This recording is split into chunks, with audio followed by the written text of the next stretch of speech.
All right, testing. We're going to start recording a session here with the bottom set on the bottom left here. Multi-way pot. We're going to bet polarized here. It's a great chance for us to build a pot, and they all fold. We make very little. Queen Jack. I'm going to open this under the gun to see if I can get away with that for now. The worst players are my tagged purples. I'd like to see about getting more tables in. I know this is already kind of going pretty fast, but it'll slow down. This is kind of the speed that I like to play at, which is not always the best speed to commentate at and talk through hands. So I'm actually going to try to find some tables to reduce here. I'm in a tournament in the upper left.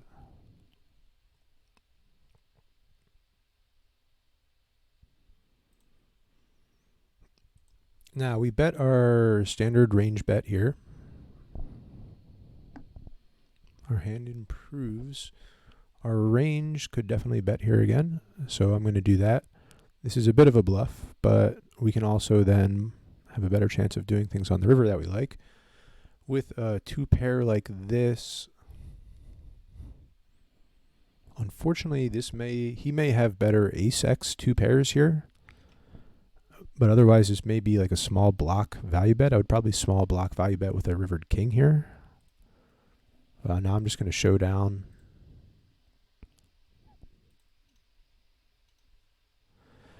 Nice hand, well played, we chop.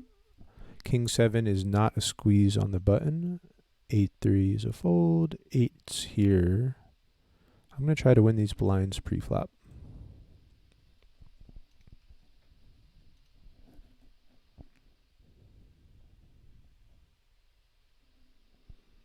And now we can show down this pair of 9s, especially on the flush river. It's not very exciting with our bottom kicker. Probably actually have a fold here against this very tight small blind player.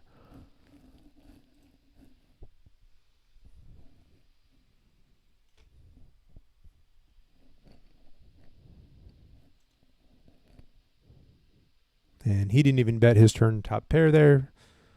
Very weak.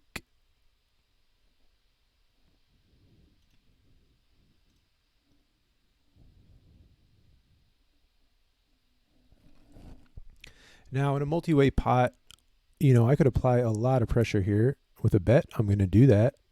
This will be my one chance to really kind of bluff and win. I think Big Q has a decision right there on the flop. So by betting there and applying pressure on a board that massively kind of favors me, I think I can win there with just one bet, even though it's against two players. Here, I should have considered betting and leading the flop. I again have a pretty huge advantage here against him.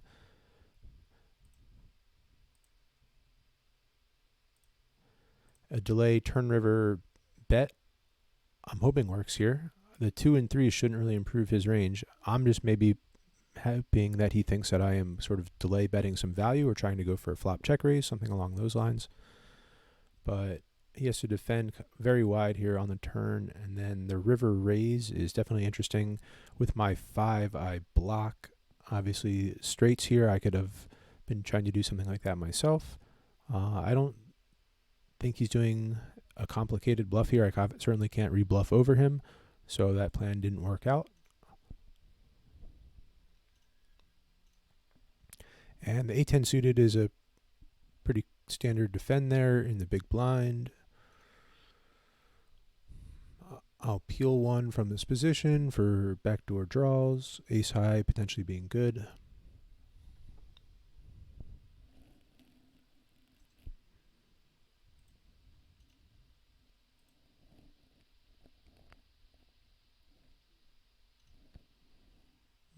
I'm a little miffed at he rarely calls a river probe here, right? And I have the best hand, maybe he'll bluff. I think I only won one bet to go in, and I don't think he'll call me if I value bet here, but maybe he'll bluff. So I'll try that route. Or maybe he won't even value bet much better. And I'm going to squeeze with Jack 10 there.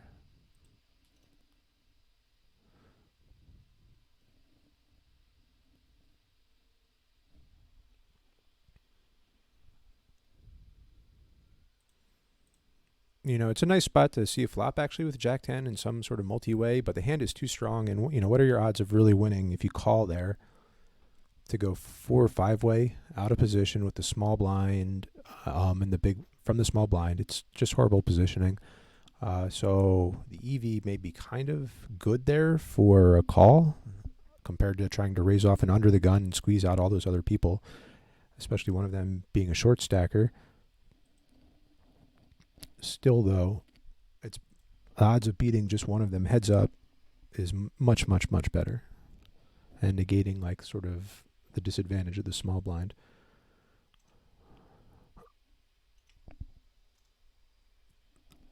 All right, so we're getting some rapid fire hands here that I'm not really having time to kind of talk through. So I want to close out some of these tables. I'll close this table when I'm done with it because King Jack is no good there.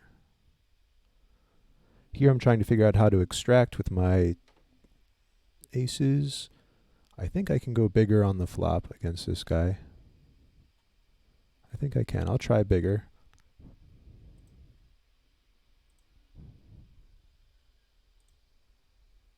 And with these 9s here, facing the donk with this many people, even though, this is a board that's very strong for me, just going to fold that, at least my under the gun range, I should be very strong for me. And with aces here, so far ahead or behind, what can I bet here?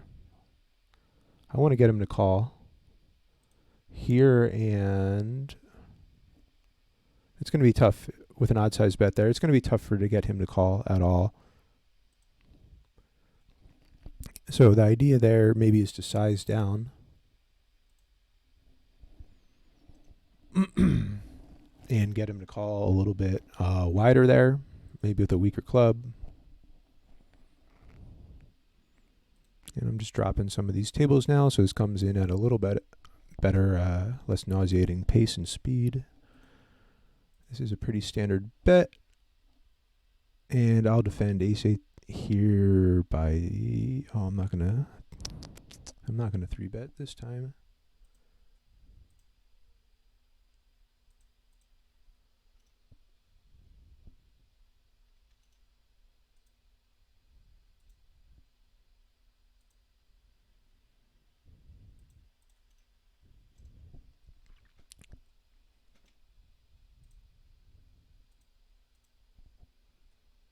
And I sized up here a little bit more because I am polarizing here.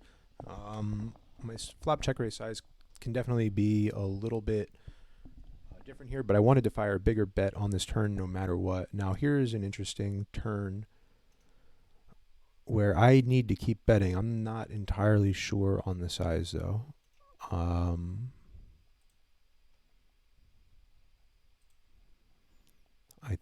think I can do that for that sizing. A lot of times I will bet somewhere between half pot and 2/3 ish there on the turn, 3/4. But a half pot is a more flexible bet size against a flop check raise. But after a check raising larger on the flop there, it makes more sense to, I think, continue with a larger polarizing size on the turn. Especially setting up river shoves nicer.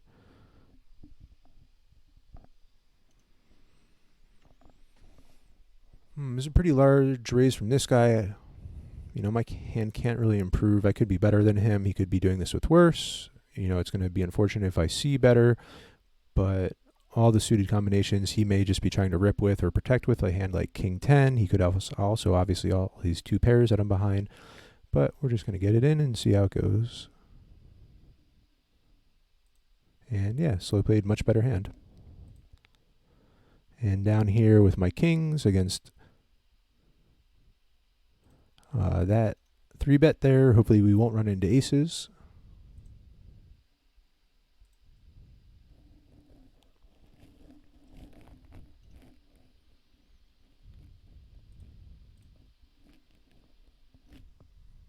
And with 7s on that paired board, that queen probably didn't improve either of those guys. So I'm going to bet there, assuming that my pair is best. And I do. I don't want to give any more cards.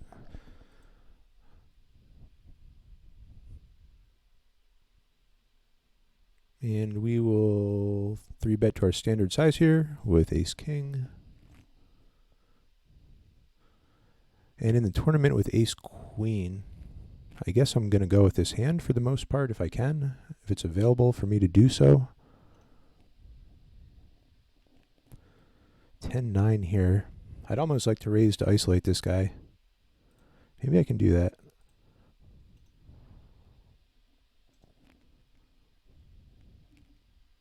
And I'll give this a try with ace queen here. Maybe get a little lucky. Good. So I think with that 10-9 there, I'm so significantly better than this purple player that a hand like that is worth trying to play against him. And it's just not worthwhile to do that limping. So just try to raise. Here against, I may just drop this table depending on who comes in here. And here with ace 5 against my under the gun sharky guy, or whale shark, who I think is actually a whale straight up.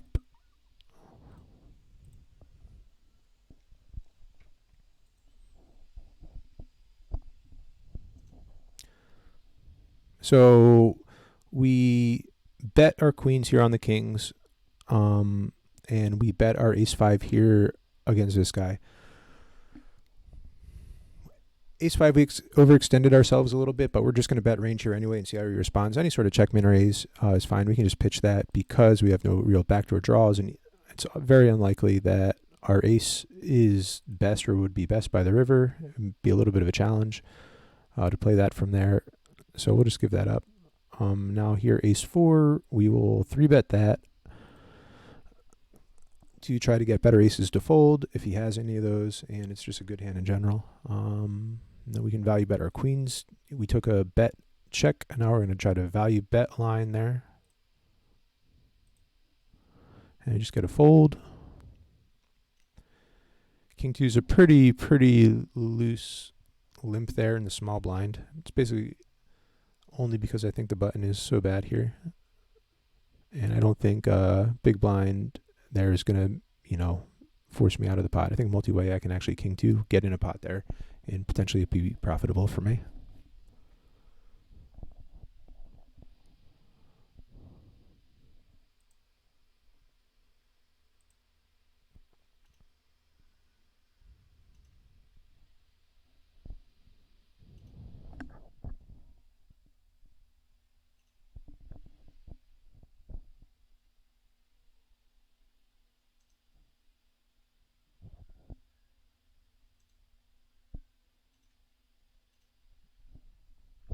And we're just going to try raising here under the gun. I mean, I think at these levels, I am going to be just better than everyone, especially like I would raise this button in the tournament if I could. I'm just going to try raising here and see how it happens and see what happens.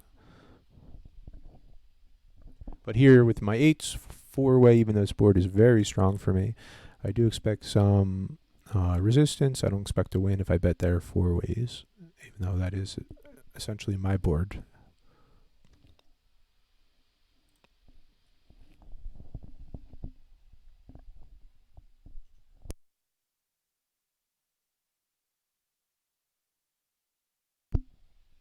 Maybe this is a little actually possible to play this hand a little differently. I'm going to take a 0 EV thing. I'm not sure if it's actually more plus EV to engage this player out of position and find something, either showdown or try to bluff him on the turn or river. So I'm just going to take an easier EV decision and just fold.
kind of interesting spot where I'm not entirely sure.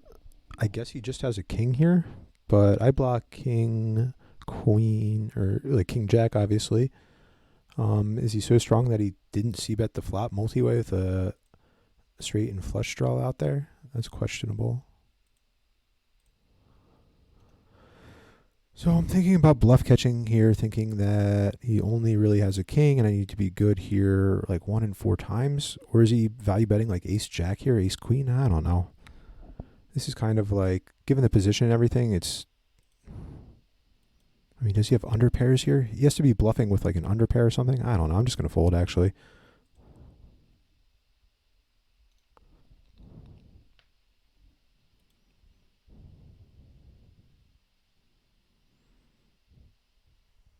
All right, and I bet the flop a little bit multi-way here with my low flush to build it, to deny some equity, to kind of see what was going on. That turn after he checks back, I don't think he's so strong that he would check back like a king X flush there. That he's so strong that he can just afford to check back and give a card. I think I'm ahead. I think he's kind of has some sort of draw here. I think I'm just going to bet check and go with another bet there to get calls from worse instead of try to go for something fancier like a check raise, allowing him to bluff or do anything like that. That doesn't really make sense to me. So we'll bet check bet.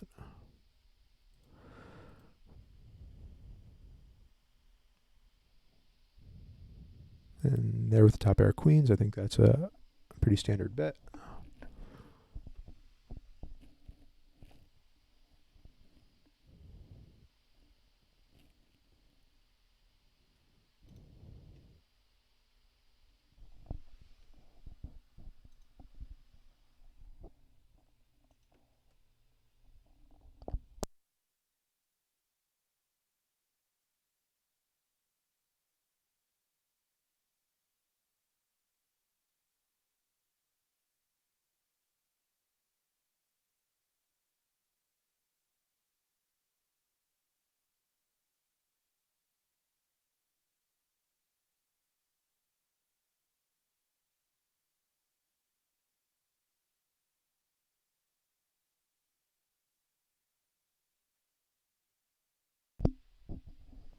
I'm going to 3-bet a little bit larger here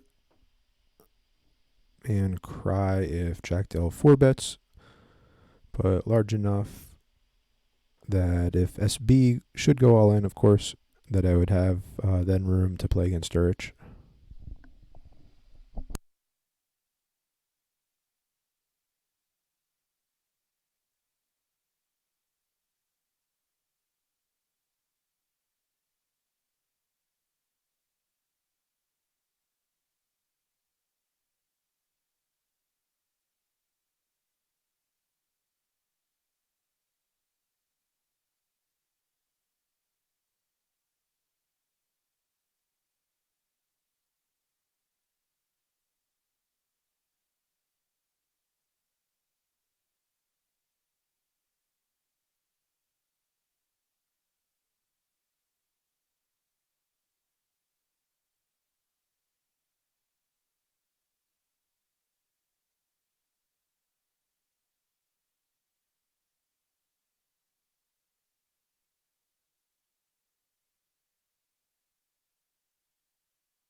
And we're looking to get a lot of money in here with the jacks.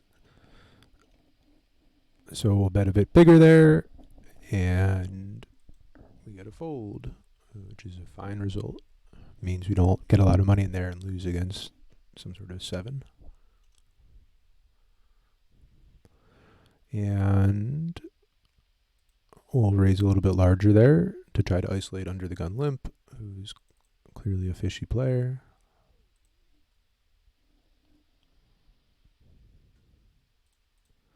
This is my board and my texture. I don't know if I can get away with a bluff. If I'm going to bet here, I'm going to polarize and size up. I have one of the clubs. It's just all I can really represent if I bet there is an ace, and my range is a lot more than just that. Well, both these guys can actually keep some aces in their range too.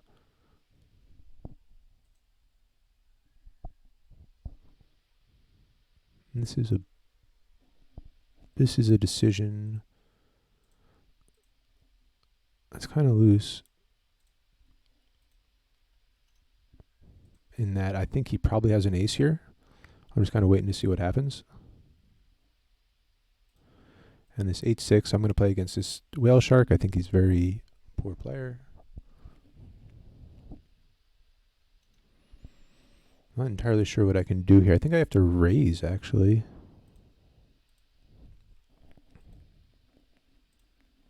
But I can't do that down here against whale shark. He polarizes. The bet size is too large, so I just have to call with my draw. So I'll do that.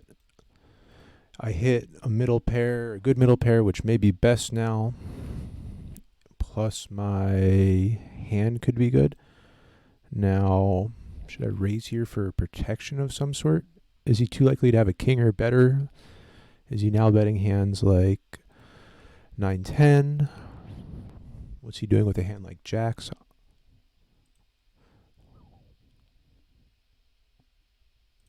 I don't have a good answer to those questions, and my hand can basically take another street of bluff catching, so I would just check called with my 8s there instead of doing any sort of raising. Alright, so he will bet the turn again. That's a good bet then. There to free showdown on the river.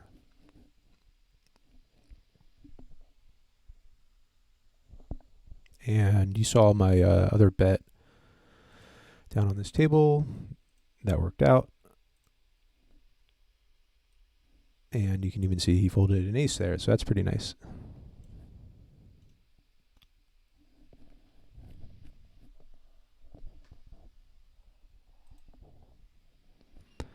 And this is a very kind of call that is optimistic with queen jack here, but just for the min raise. If I ever have some sort of calling range here against this guy who I think is bad, and who I think I can have some sort of plus EV decision on a Broadway, especially on a board like this, the best things that can happen here, I can apply pressure and get whale shark out of the hand. The worst things are if he starts applying pressure to me, I can apply pressure with a bet here, and it really kind of makes things more interesting and obvious because people now have to raise if they really, really like their hand. That king shouldn't really change anything. I don't know much about this player at the moment. I don't have any stats on him. I can't even see who they are. I think I have the best hand. My hand can't really improve. I don't think I'm going to check raise all in here. I think I'm just going to bet and try to get it in and hope that this other person isn't so strong. And that's definitely the worst card in the deck, because in case they had 9-10 or anything like that, or obviously clubs now, their hand is, I mean, am I really going to check fold this? Maybe. I'm just hoping to show down there and win with my top pair. And that guy makes a pretty bad weak play.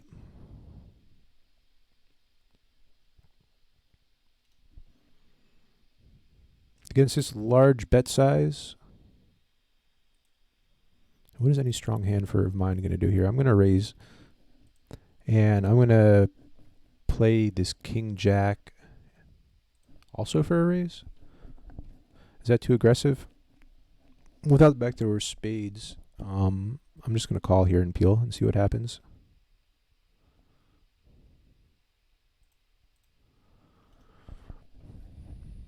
You know, I hit my miracle here. Hopefully that is actually a miracle.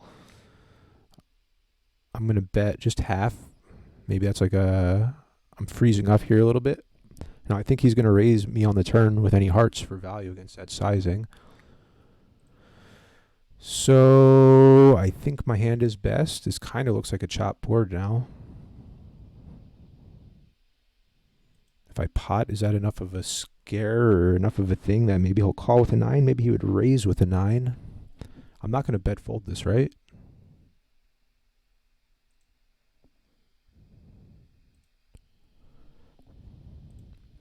So I timed out there and checked.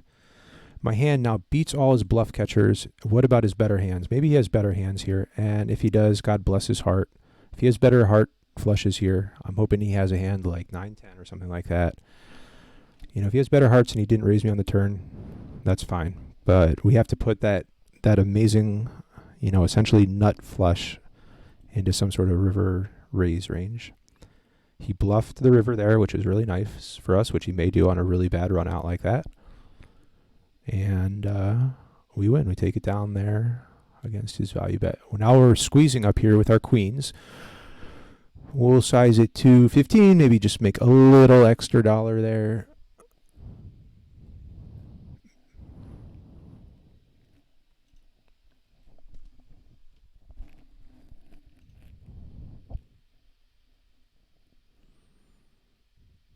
I'm going to bet to protect my ace high there. Maybe even that's a value bet with my kicker of an 8. And maybe I'm totally wrong now because I'm putting in what will be 3 bets here with just ace high against this guy who I don't know anything about, who had quads. Good hand for him. Good hand. Now, my 9s are a great hand here. I'm not going to turn them into a bluff. I'm going to try to see a showdown with my 9s. My 8s are a pretty good hand, so we'll call with 8s there and see what the plan is. Durich, even though he has a small 3-bet percentage, he's actually a very kind of loose guy. So I think that in this formation, there's no need to polarize against him and apply pressure because he could have a lot of strong hands there, like overpairs, obviously. And then no need to bluff against his potential ace-king hits, which he has a numerous amount. And he should be betting that. That ace-king should be a board that he's betting because that's his range, so it's a bit confusing why he's not. And we floated this 8s because it's kind of hard for this guy to have a lot of hands there. When he blasts off ridiculously like that, we can just fold. So we'll check back here with the 9s and see what happens. Maybe he's checking a set of kings. He's that strong, or ace-king. Is he going to go bet, check, bet here? I'm probably behind if he does. I don't think I'll call in that position depending on sizing, but I'm hoping to just show down my 9s here. The best value for 9s is essentially when these overcards start coming down is just to try to show down. I don't think I have a value bet. Maybe he has 10s, queens. No need to turn my hand into a bluff.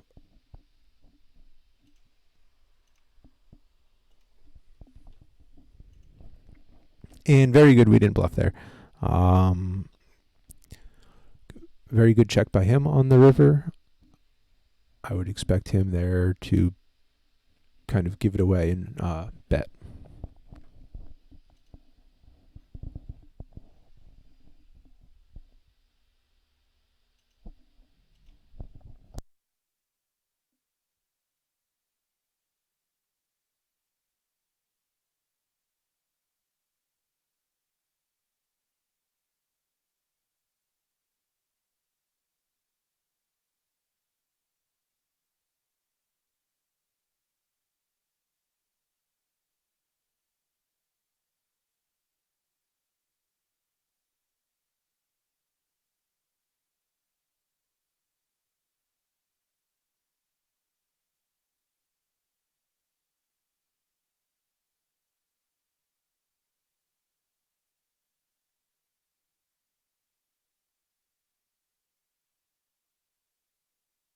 Or we kind of just blasted off there in the tournament unnecessarily, trying to apply a lot of fold equity with our turn semi-bluff. And so we'll get another table going.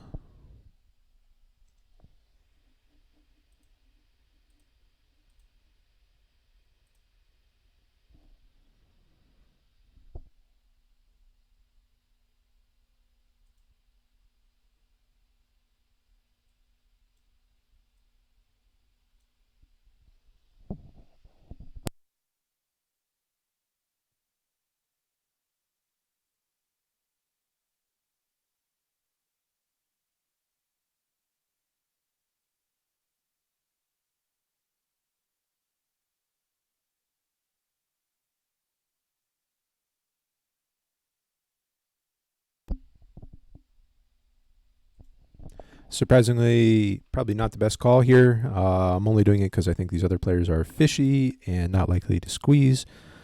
But M. Dirch is probably too high up in his range here to make twos really that profitable of a call. But maybe because he's so high up, if I were to hit a set somehow, it's a guaranteed payday. That said,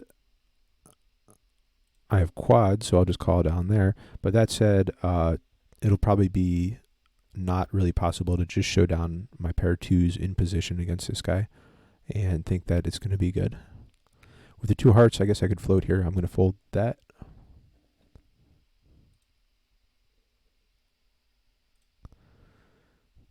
And we will raise our ace king and our quads, obviously, on the river. And against Julio here, who's a little bit wild, we'll bet a standard range size to build our draw. And he's giving us a good price here.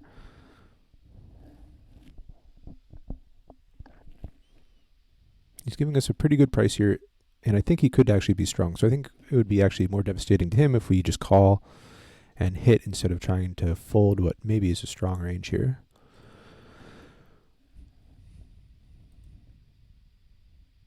And with a limp call on a Broadway board, I'm going to polarize and bet my top pair top kicker ace king.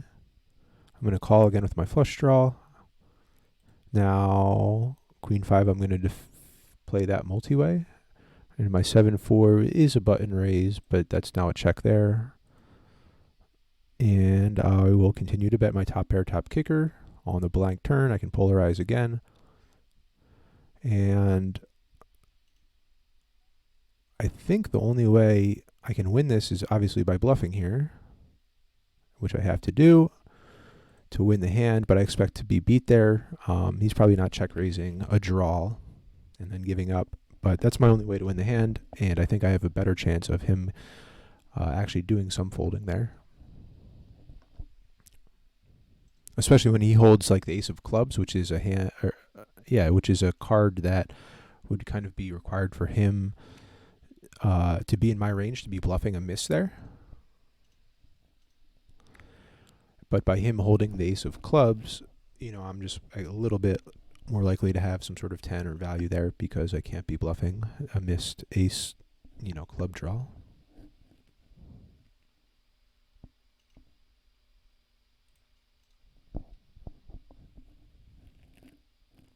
And I think I should bluff there with king 8 because if he did have some sort of other draw, like a king jack as well, or some sort of other, there's king high just has no showdown there.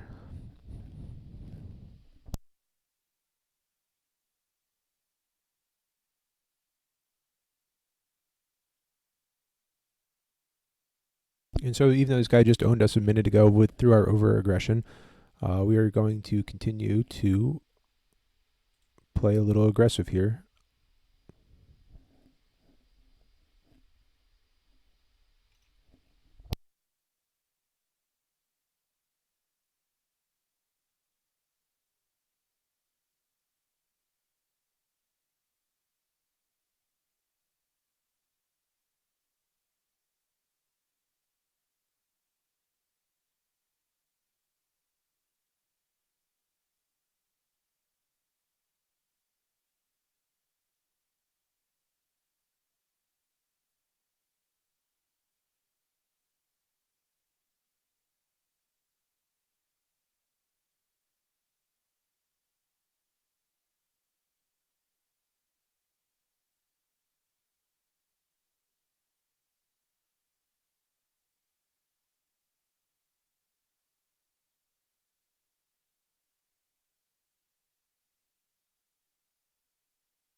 All right, so standard 4-bet in a blind versus blind formation with ace king here. Size down just a little bit. And you know what? I think this is a spot where I can maybe move. He's not going to fold a pair here. If he has any draw equity, he's definitely going to want to call, so I can reduce basically the odds he gets. So I'm just going to actually jam my ace king here. Obviously, very unlikely he has either an 8 or a 5. So we'll just kind of go with it.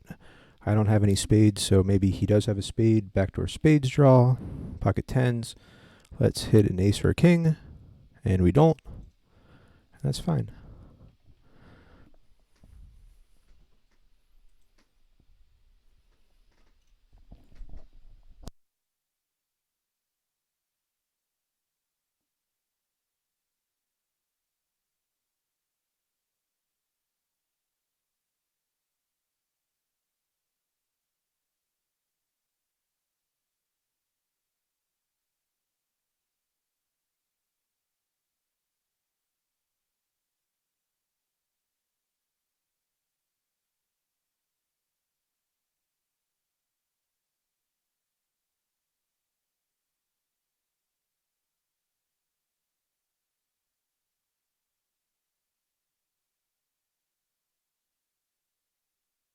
I did not want to be straight up bluffing on that 3 flush down here in the bottom right. Usually I would c-bet that a little bit to apply pressure. It's tough for him, but not so much right there. With this king jack, what is a better play? Probably to raise and get some value if I can. He will call worse kings and jacks. And to sort of gain initiative, I'll get out of this 1-2 table. I added in some more tables to try to pick up the pace a little bit, but I think it's added a few too many now that we have some games going. Maybe this is clearly the one to drop.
I'm actually a little suspicious of this board here with top pair, top kicker, 3-way. I don't want to make this many bets here. I think I'm actually going to check this.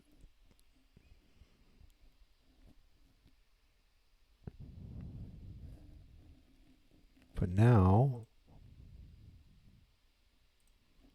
am I interested in raising here? I'll just call one because the board is so dynamic. So many things can come down here. That could be a disaster for me. And even though my hand can't really improve, I do want to try to get to showdown here, but I didn't want to check raise for value. And I missed a bet there on the river. That king obviously scared him off.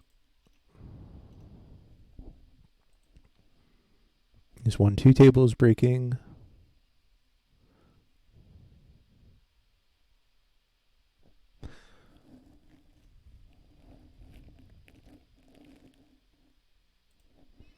So yeah, it goes from a lot of tables to not enough kind of quickly sometimes.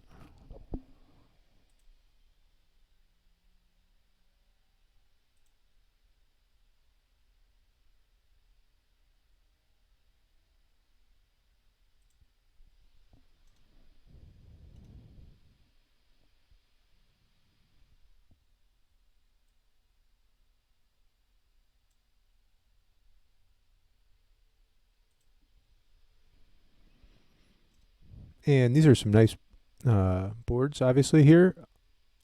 I'm actually going to see if I can induce a raise out of here with my smaller sizing out of position. Now here with this, I have to apply a little bit more pressure. With a overbet there on the turn, I think that the odds of getting him to fold, what I need now is him to fold like a 5.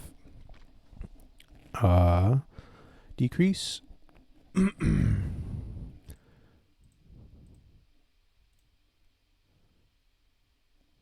And so my jack, I think I can show down with it. I don't want to bluff there. We didn't get there with our massive huge hand, which is unfortunate, obvious. But by overbetting there on the turn, if we do have something strong on the river, one of our many outs, we can then bet large again. And he's in a really uncomfortable spot with his top pair. Good kicker there. My ace jack 3-way on a board like this, I am basically just giving up. Hopefully that's a 4-way chop on the river there. Now with aces, that turn is just really disgusting for me. And this is probably just a fold at this point.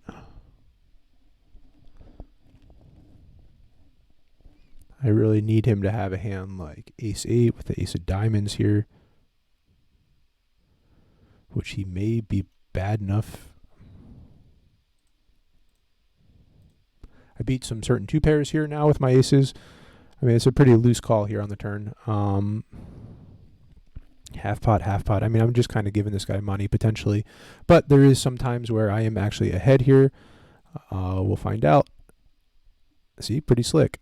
That guy had kings. He was making actually kind of good bets there. Kind of a good thinnish bet. And is this a chop here on this river? Is this guy good enough to bet here to chop? I don't think so. I'm going to let him have that 3-way. I don't think he's good enough to bet to block to chop. But maybe he is.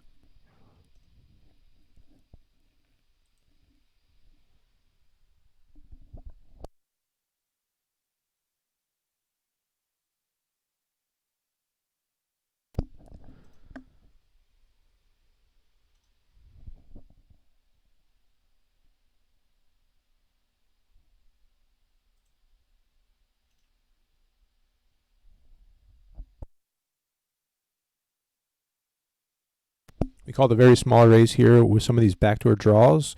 One of them now coming in. I think this is so disguised that I don't really need to raise here. He could still be really, very strong trying to draw me in. So we'll see what happens there. Unfortunately, without check raising on that turn, I now don't really have any initiative. And the only way to really bet and win this is some sort of river check raise or donk right here. And a donk is not going to get a fold, I don't believe. So my 8 is not really going to show down and win. And that's fine. He has top pair, top kicker, which fits that guy's profile. So what that guy did do there is if I did hit one of my cards on the river with the backdoor flush or the backdoor straight, I could lead pretty strong to him on the river and he'd, have cost himself with top pair, top kicker.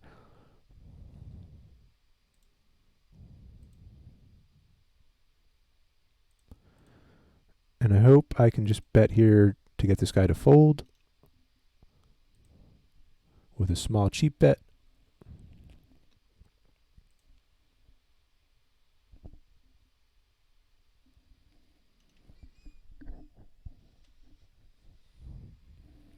And he makes a good bet here. I can't really do much about that. That is a blank, obviously, but I can't really do anything about it. I'm just going to fold that and fold that.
Now I'm trying to figure out how big to go here. I mean, I've already kind of polarized a little bit. I don't think I want to stop.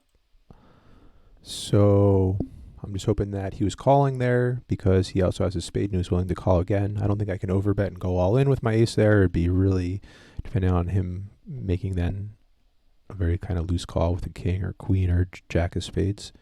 So hopefully I can just kind of get another call from him, what looked like a calling hand drawing to a spade as well.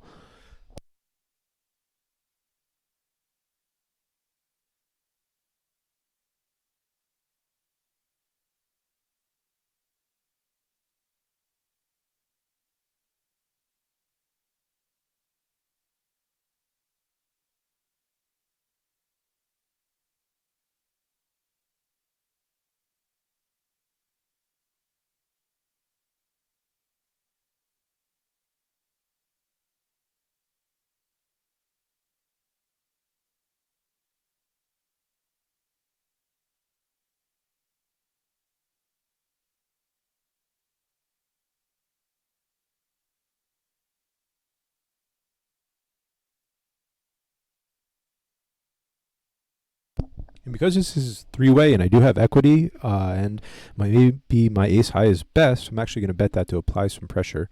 The jack is not a great card here. I mean, it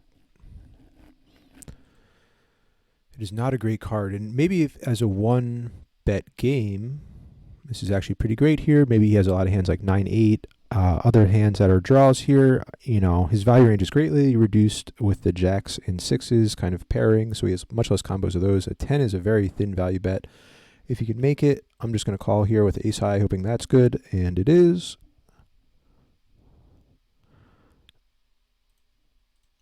And I won't defend 8-6 there. I could have raised king 10, but I didn't to isolate this guy. Probably should have.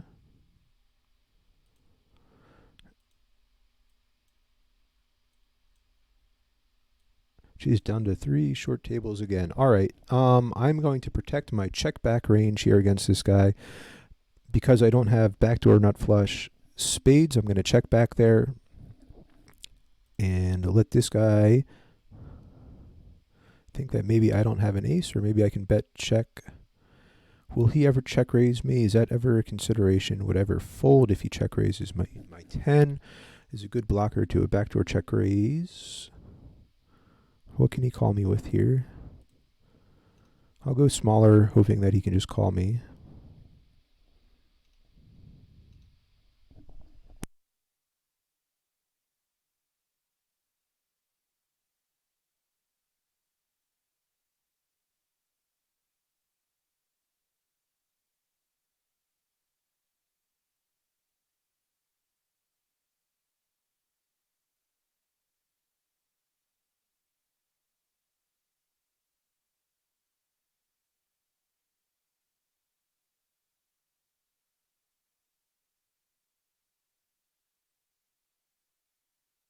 I'm hoping just as a very small bluff here on the end can get me to win that, and it does.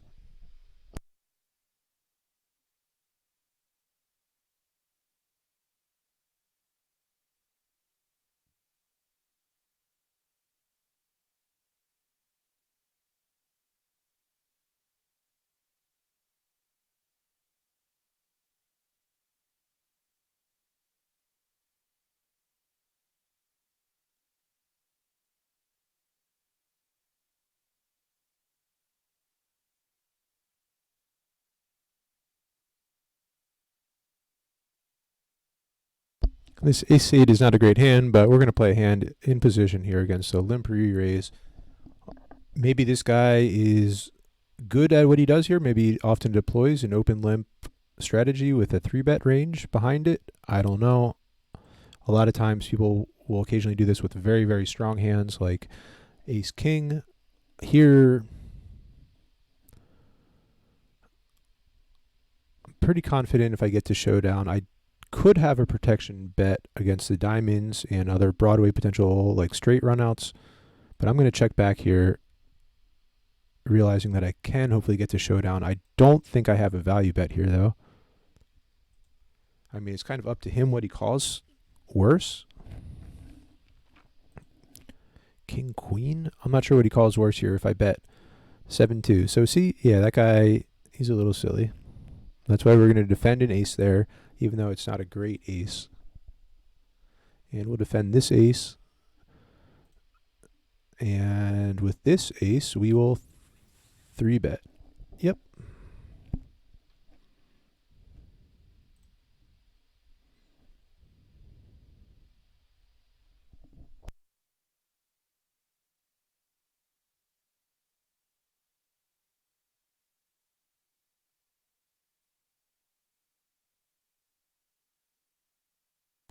All right, the ace eight. This card changes a lot. We're hoping that he doesn't have a six that early in, kind of limping in. We think he has an ace here. Basically, when it bets that, so we're gonna bet, try to get value. Our hand, we were expecting him to call with an ace there. I 3-bet this ace five, and this is kind of potentially a mistake here. Yeah, I don't know how strong he is here.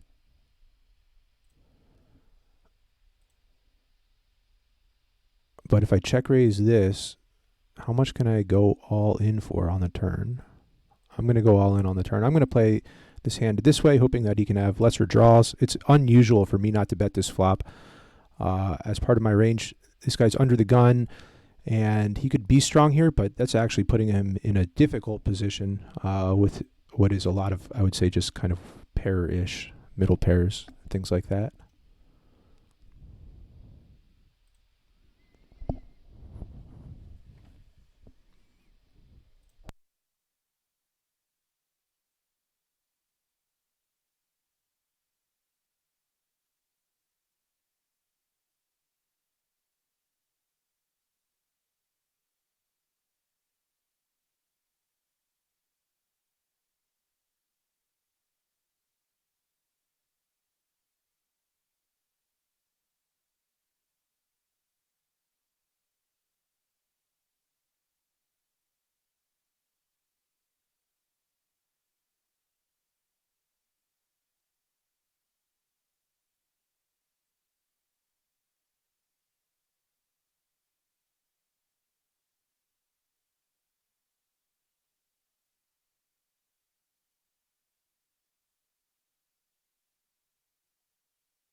We'll take the tremendous odds on the button here with Jack 5.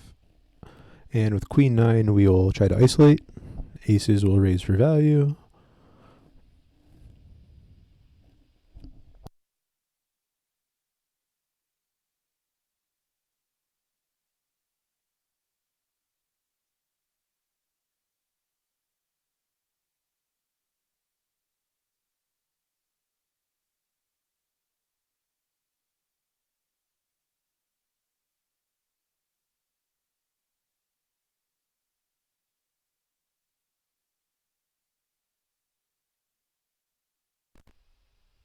We'll take our odds here, I think, with Jack 5, right? Or should we should never, we shouldn't be raising that. It doesn't make sense for us to have much of a raise here. And with Queen 9, we tried to c-bet there on a board for polarizing size, saying that we were trying to commit ourselves against a guy who probably shouldn't have hit that board that strongly, and him check raising all in. We just have to fold. A little unfortunate. And with Jack 5 here, I mean, who knows?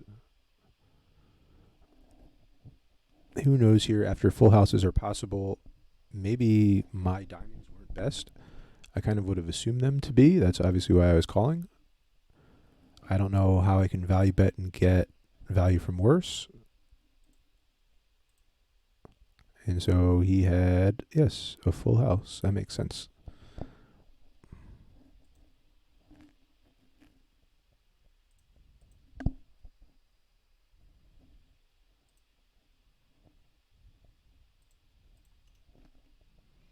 So I think my ace 8 is actually best here. I didn't barrel the turn. Oh, I thought my ace high was going to be good there against that guy. And so I didn't continue to bet to apply more pressure. I, turned a little bit of a draw there. I thought he was actually going to be floating me and potentially betting there. And my ace high was going to be good. Once he took that route, I mean, there's no sense, I guess, in sort of rebluffing on the river with my ace 8.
This ace king is actually a really potentially ugly spot to be in because JM Falcon is so tight.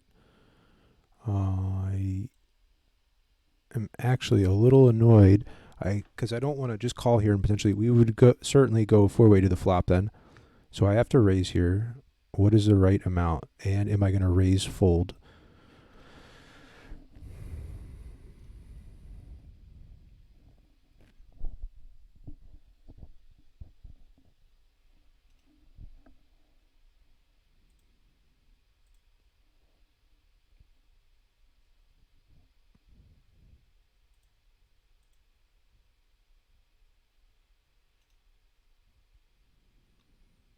I don't know if this guy folds here. And I think I have a little bit of chop showdown value.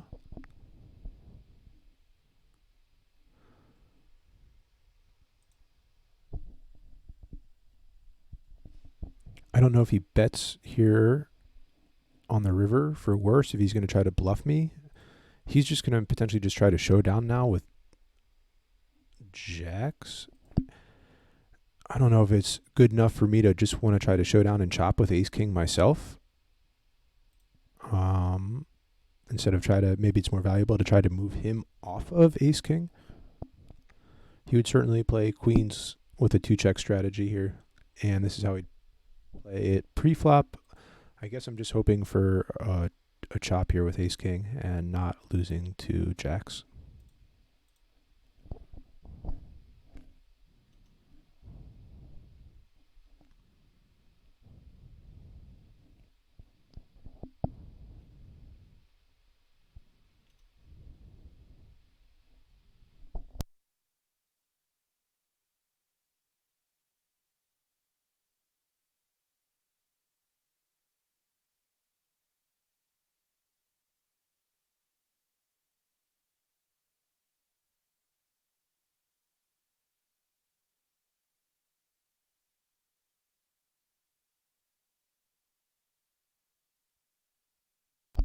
We'll start with a small bet with our middle pair as a little bit of a pressure bet. I mean, I think both of these guys will respond kind of reasonably to calling there, but they'll call a little wide, which is nice because now when I hit this top pair, hopefully this guy's a little bit wider.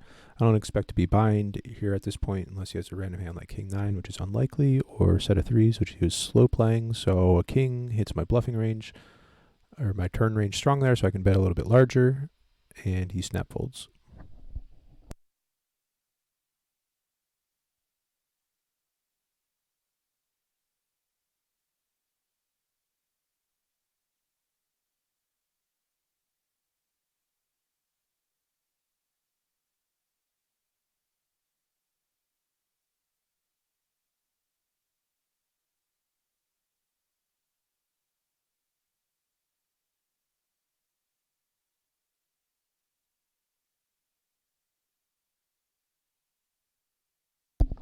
And I think we'll just call this video. We're now past the hour mark. Play just, God, I want to play 9-8 suited, but this guy's a little short, and I'd like to prefer a 3-bet or fold there.